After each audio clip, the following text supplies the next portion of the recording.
All right, I'm going to ask a very special favor from all my friends out here to listen to my channel. There is a historical vote going on. There are historical landmarks all over the country that go for a loan or a grant. And now the Tabor Opera House, that's across the street from us, is probably, I mean, right now, if things don't go the way they've been going, which seem to be okay, and they're just hanging on, they're going to end up knocking this building down. And it's one of the oldest buildings around. Bram Stoker was a stagehand there before he wrote Dracula. Wyatt Earp, Molly Brown, Doc Holliday all visited this place. It's a very historical place here in Leadville, and we're trying to keep it going.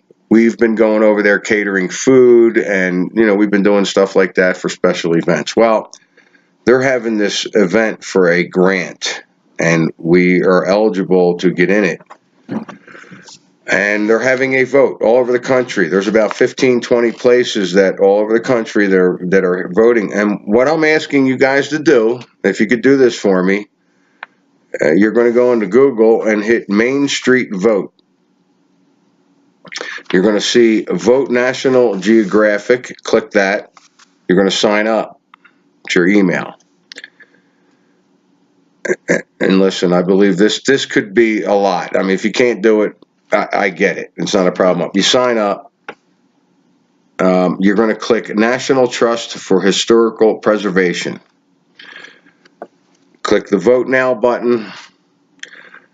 Go to the map and click on Colorado. That one piece on Colorado, that's the Tabor Opera House that you're voting for. You can vote up to 5 times. And at the bottom, you confirm the votes. You would do this. Look, I didn't know what I was doing after I went to Main Street Vote, and it took me 45 seconds, and I didn't know what I was doing. Now, I just gave you the list, okay, of what to go through. It could take you 30 seconds most to vote 5 times for the Tabor Opera House. I'd really appreciate it. Everybody in town really would. And you would do it, here's the kicker, you would do that every day until October 26th. Or 27th, I think it is.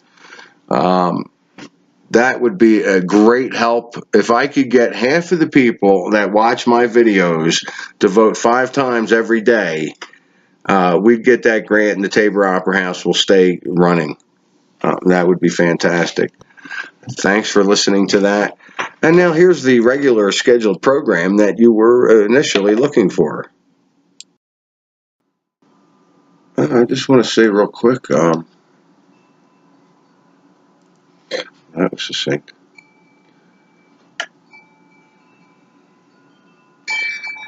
The whole idea about outer space. I think I've said, like, well, outer space isn't real. It's there. There's something there. But I don't think I don't believe, I don't feel it's what we've been taught. But, and I'm thinking of Saturn, the moon, the sun, the other planets, and of course the stars. And I thought it was always the higher up in atmosphere you got, the denser it became until it was a liquid form to which you couldn't even get through. Just a theory, I haven't really expanded on that. I don't really need to now. But I've been thinking about it.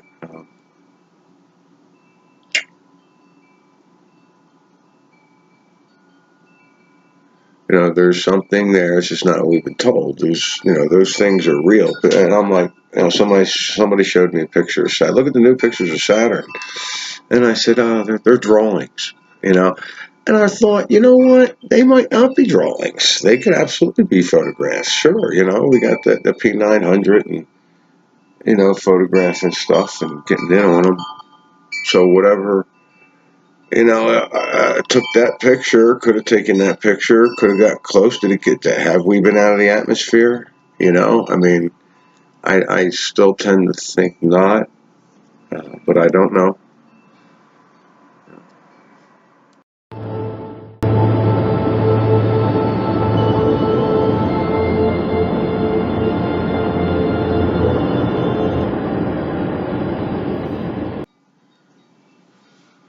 It's not the Mandela effect. It shouldn't be called the Mandela effect, and it's been around forever.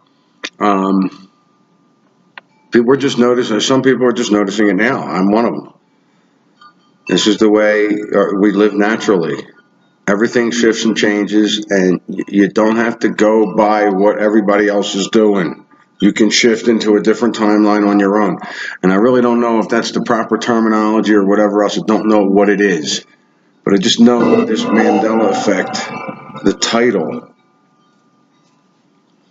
No good. Quantum jumping, jumping timelines, quantum shifting, um, whatever. It would be so much better. Focused reality. Not bad. I mean, I put this, the Mandela effect. That title is going down as it's going to go down as some conspiracy thing, and it's going to end up being a joke.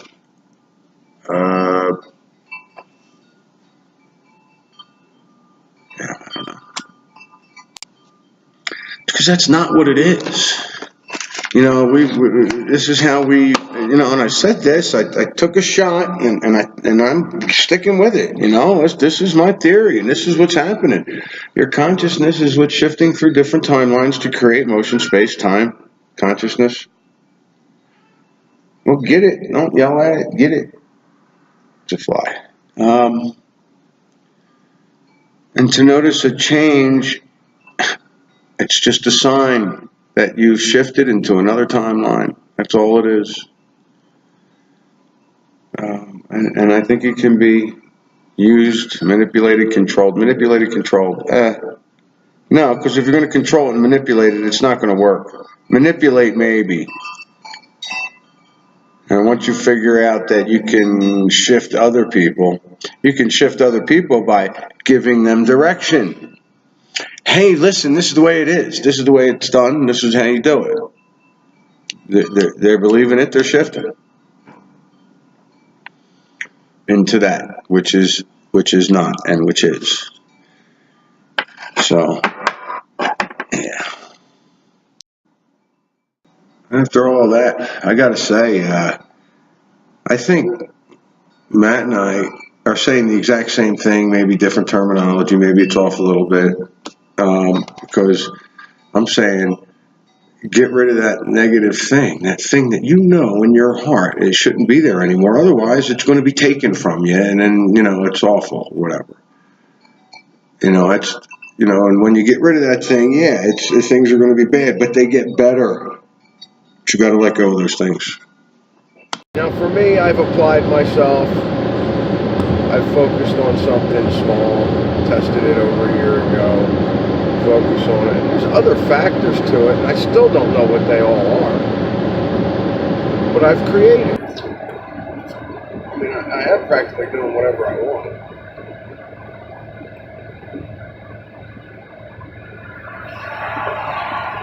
But I'm not struggling. I'm not having problems. I think I get what the deal is here. When there's something in your life that has got to go, and you hold on to it, things are going to get worse around it. Things are just going to get bad until you let go of that thing. I mean, now the thing is, jobs, money, a mate, girlfriend, relationship, whatever. All those things I lost within the last 4 or 5 years. I mean, it's been going on for a while, since 2011, at least. That's with the job anyway. I mean, it was a hard thing for me to leave the job that I had for 27 years. Just to get up and go. and moved to another state. So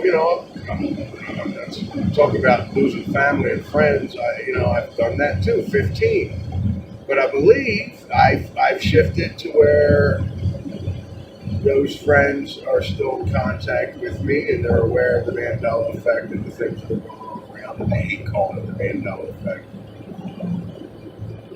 It's like, to me, it's kindergarten calling it the Mandela effect. Let's chase the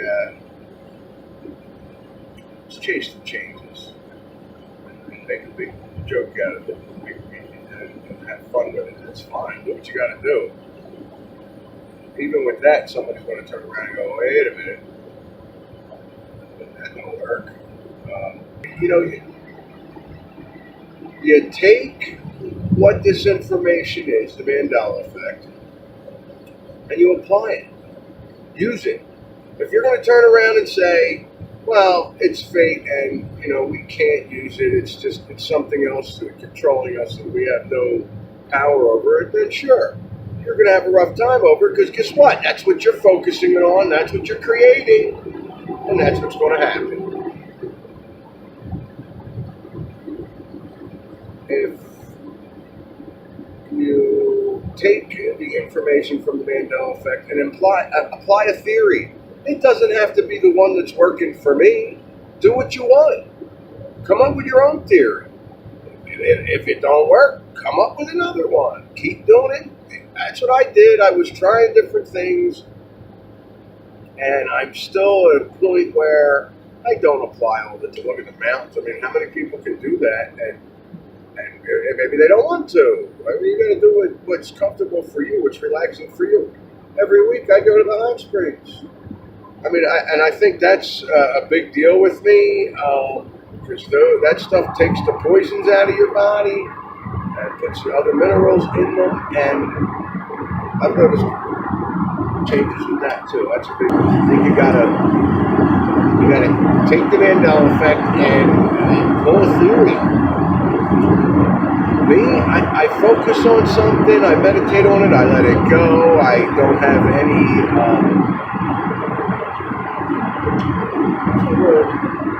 I don't really care about the outcome. I mean, I do, but I don't. I mean, at some point, you let it go. You don't let it go. You don't have any investment in it.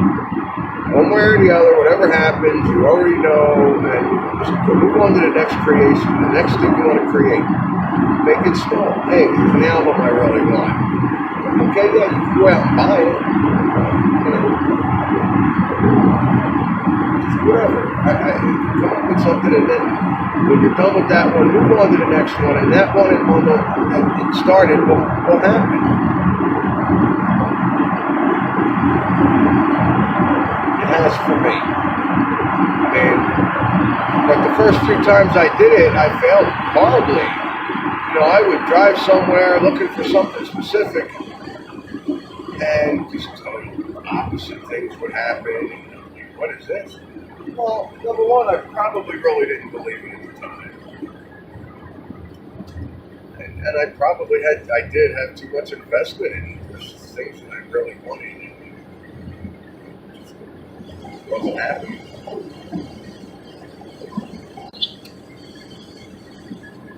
I think, yeah, he's right. Most of the Mandela effect people, if not all, are having a hard time of it. Not me thus far, but I see everybody around me. People are coming up to me going, wow, you said this was going to happen. You were my boyfriend 3 months ago just came back into town, and it was a big shit show, and he's taking the dog, and I mean, and I told her, I said, look, I told you a month ago, things are going to get rough. She goes, yeah, but things are really getting better. I said, yeah, because you let go. You didn't have any investment in that, that breakup that was going on. And yeah, you're going to miss the dog, and that's probably part of the pain you got to go through. But and she kept telling me, but things are looking so much better. I feel great, she's saying, but things, the physical things are a problem. Having problems with this and that. Money, jobs, and relationships. And that's what it usually comes down to. Why those three things, and probably others, Are those three things we should be shooting for? Are those goals we should have? Money, relationships, jobs. Pretty sure they're not the goals we're supposed to be going for. Programmed in. We have to have a job to pay our bills, to feed our kids. Yeah, well, you know what you need is food and shelter. And, those things come naturally.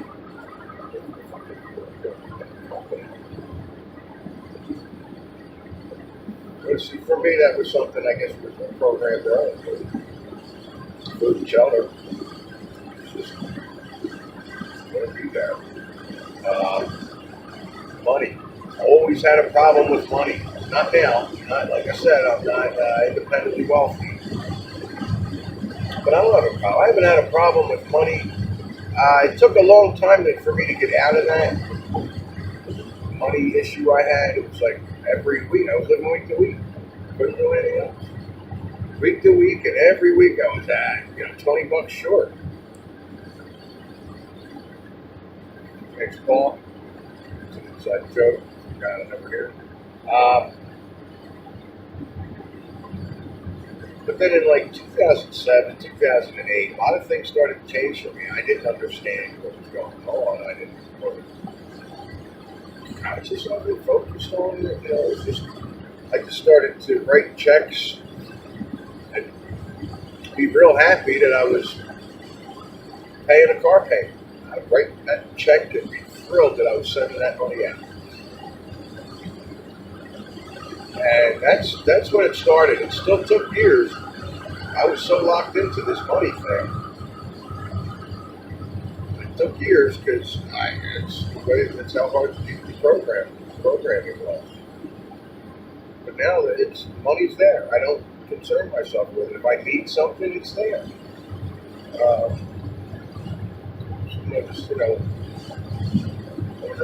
When there seems to be extra cash flow, I zip through it.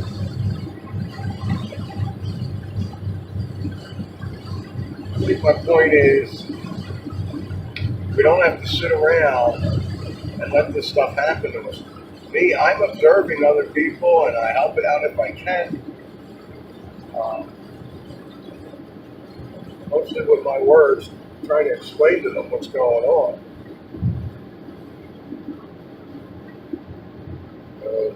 To realize where you really are and who you really are.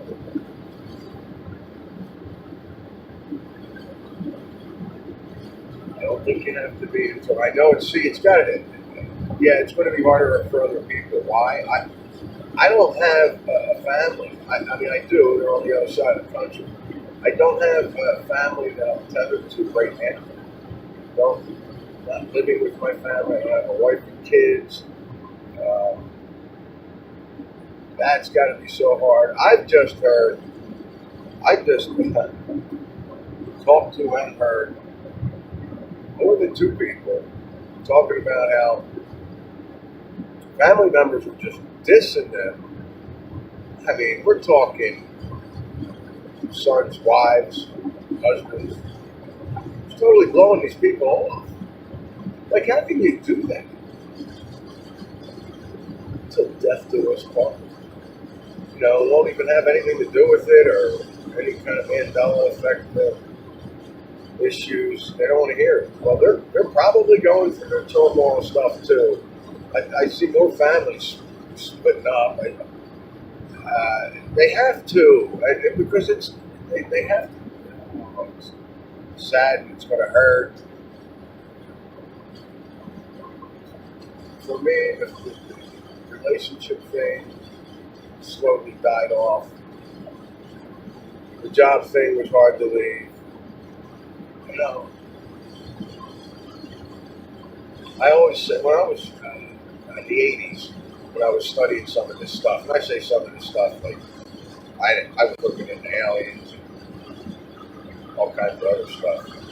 But the photon bell was mentioned, and New Age and all that stuff. So I was looking into that.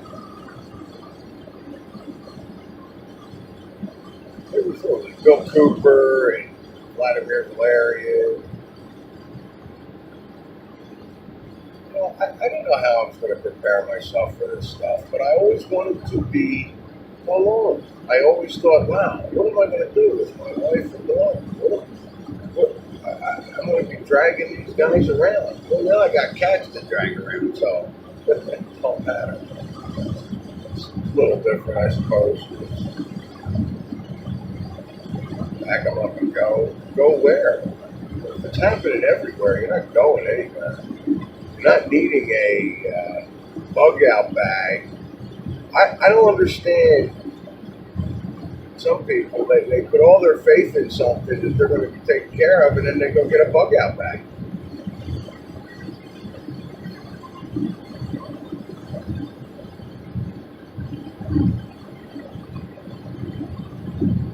But I don't think you have to suffer for this. But it can't be easy. I think a lot of the things people are going through now, I went through the last few years, and it was one thing at a time. You know, supernatural stuff, it all came in at once, and everything. What happened was, when it was time for me to leave the job, I left. I didn't hold on to it. Time for me to leave the next job, I left. After the 27-year-old job, I went to Pittsburgh. 2.5 years there. It was time to leave. That wasn't easy. It was probably easier to leave that one than the first one. The second one I'm leaving for less pay, but a promotion, which I didn't get either. There's my suffering. I mean, I went through that for 2 years, just, thinking, wow, I'm totally stuck here on the other side of the country now because this person totally screwed me. Pack up my stuff, move across the country for a job, and don't forget it. I mean, my fault for not getting it in writing, I suppose.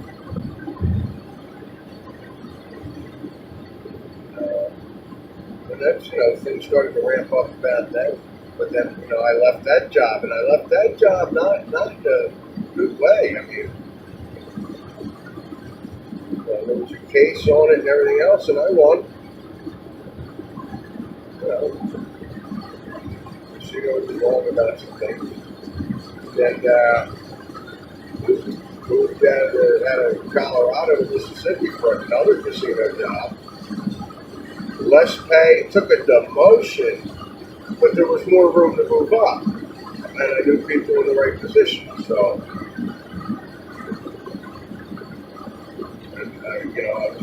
I was going to be moving out.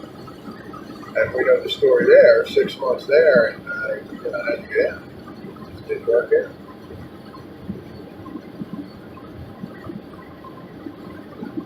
And that's the thing, it might not have just been the job, it might have been the business, because, I left the job, the first one, the second one, the third one, it was all casino jobs. All supervisors, running casino floors, back and forth, up and down, whatever. And after I left the casino business, things really got better. So it might not have just been leaving the job, it might have been the business that I had to get away from. And things started to get better. As soon as I stopped hunting for a relationship, things started to get better. And it wasn't that I couldn't have one. So I stopped looking. Everyone's like, oh, when you stop looking, that's when it shows up. And I'm like, well, I did something else other than stop looking. Okay, I just totally shut it down. I'm just not interested in it. And I've seen so many people online get into the Mandela effect or other things that are out there now and totally lose relationships over there almost completely. I know it hurts, man. Embrace that. Grab that. Once you let go of those things that are bothering you, there's a reason why these things are happening. There's a reason why you're having a hard time with certain things, because you need to let go. And you're like, oh my God, how can I let go of that? Well, you know what? I don't know what it is. It's going to be a personal thing, but The problem is people have things going wrong in their life because they're things that they shouldn't have in their life. Or don't need to have or can't have to move on or move further. Like I said, all those things, even the pain, for me, it all came and I let it go as it came in. I didn't hold on to everything. It seems to me a lot of Mandela affected people, a lot of the empaths, they held on to all that stuff. And they're giving and they're still giving and giving. Look, you gotta hurt them. Hurt them to be helping them.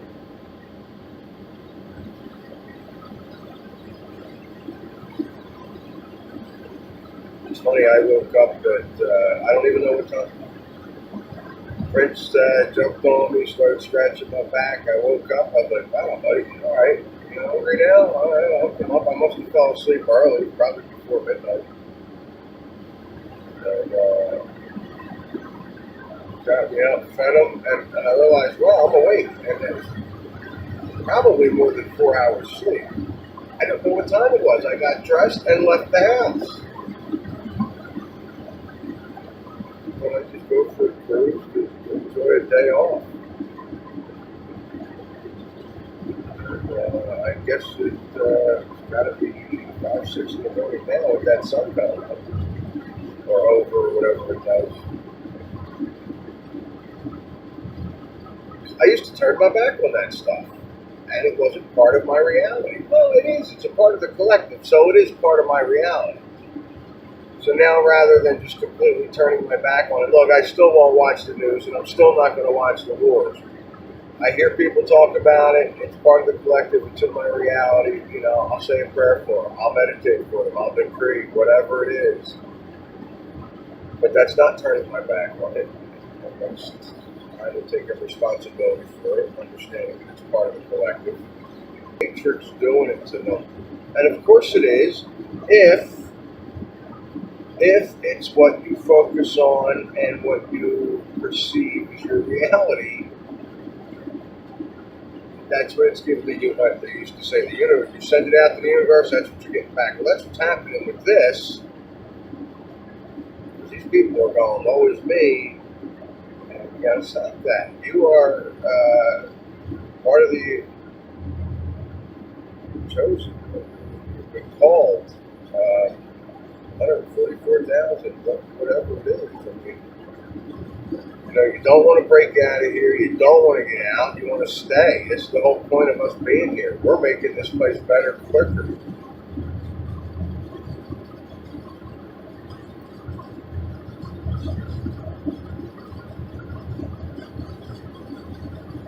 So I guess that's all I have to say for now.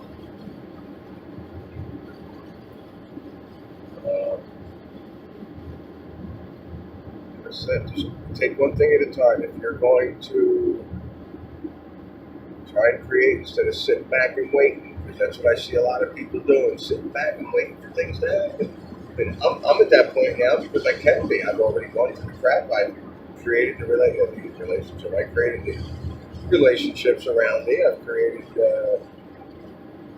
where I live, where I work, what I'm doing with my life. I am sitting back and waiting. I can now. Other people can't. Like I said, it was strange. I got all the supernatural, paranormal stuff all at once, and all the physical stuff that I had to get rid of just went one at a time. Why? Because when it was time for me to let go, I let go. Did I know what I was doing? No, I just started to get fed up with things, car accident happened. I lost 90% of my belongings, replaced nothing.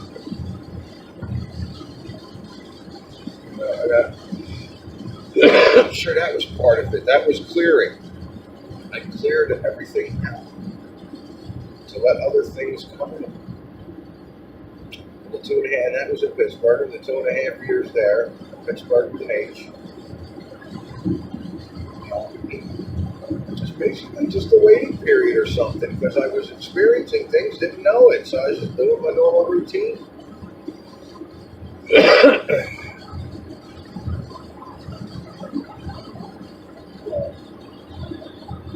I say hang in there, try and keep a positive attitude. I'm not just saying it's all rah-rah, rainbows and unicorns. But I think it can be even for short periods of time.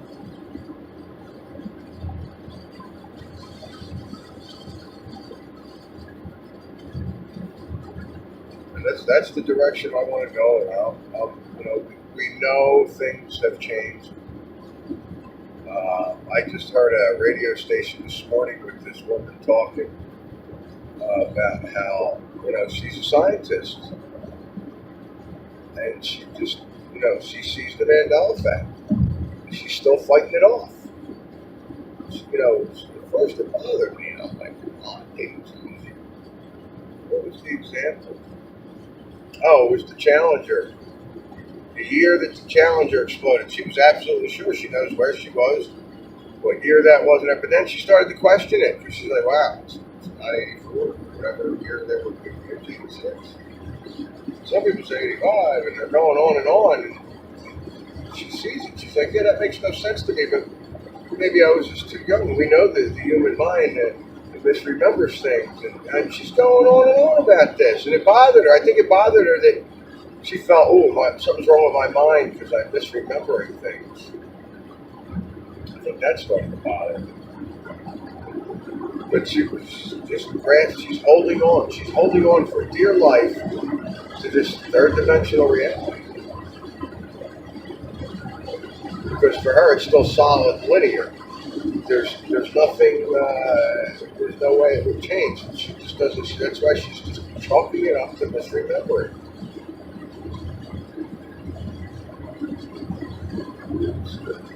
That's a shame. But everybody's playing their part. Keep the positive attitude going, run it up. Listen, wake up in the morning, shut down the thoughts. I know what's happening. I've been there. Shut them down. Do it. Go. Stop. Like, but I want to finish this thought because this scenario going on in my head is so important. No, it's not. The scenario going on in your head is not going to happen. Shut it down. Start jumping up and down. Dance. And then find some kind of tool if you need it to protect yourself. Protect your energy because it's your energy.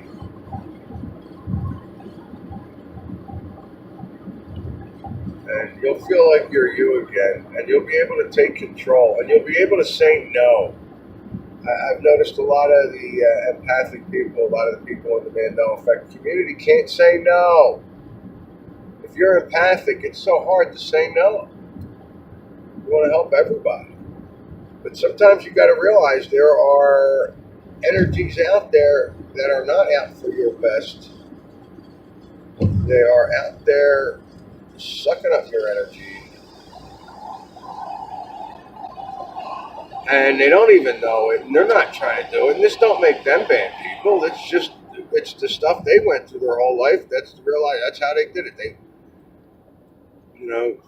Me, I used to go out in nature and stuff. Meditate and gather my own energy. Now I just use some of these tools that I just acquired, and that's how I get my energy back, and it's my own energy. Can't go wrong. I agree with that, but I don't think you got to sit around and let this stuff happen to you. You can apply and do it. And listen, it's going to take some practice to get out of this negative thinking all the time, waking up with negative thoughts and knowing they were mine. Listen, if you're going to do it yourself, it's going to take a while. If you find some tools that'll protect you spiritually or whatever it is, whatever your beliefs are, use that. Don't be changing your beliefs now. Use those beliefs, use those things, protect yourself, and do something about it. Don't just sit around being like, the Mandela effect is controlling my life and it's making me do this and that. Every time I get close to something, it shuts me down. Stop that. Get rid of that. Like I said, apply. A lot of the things we say, it's really the same thing, completely different terminologies, different words. But it's the same thing.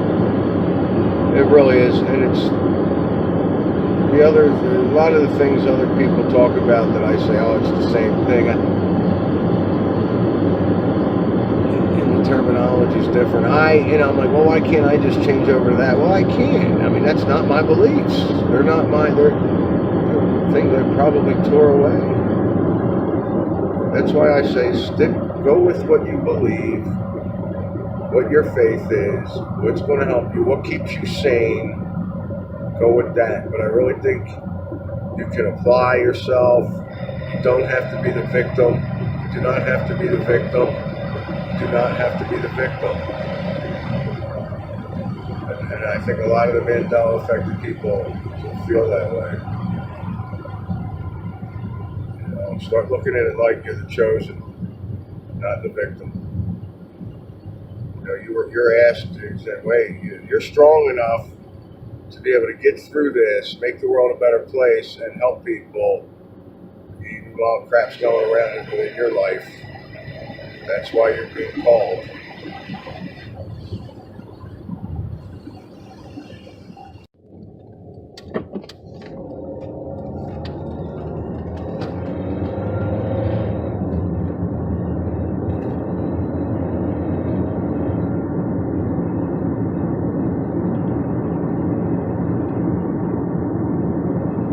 I don't know if the camera's picking it up, but you can see the moon right over that mountain. I remember one day in the 70s looking up at the moon during the day thinking, wow, when did the moon start coming out during the day? I didn't realize that happened. I was a young teenager when I first saw it.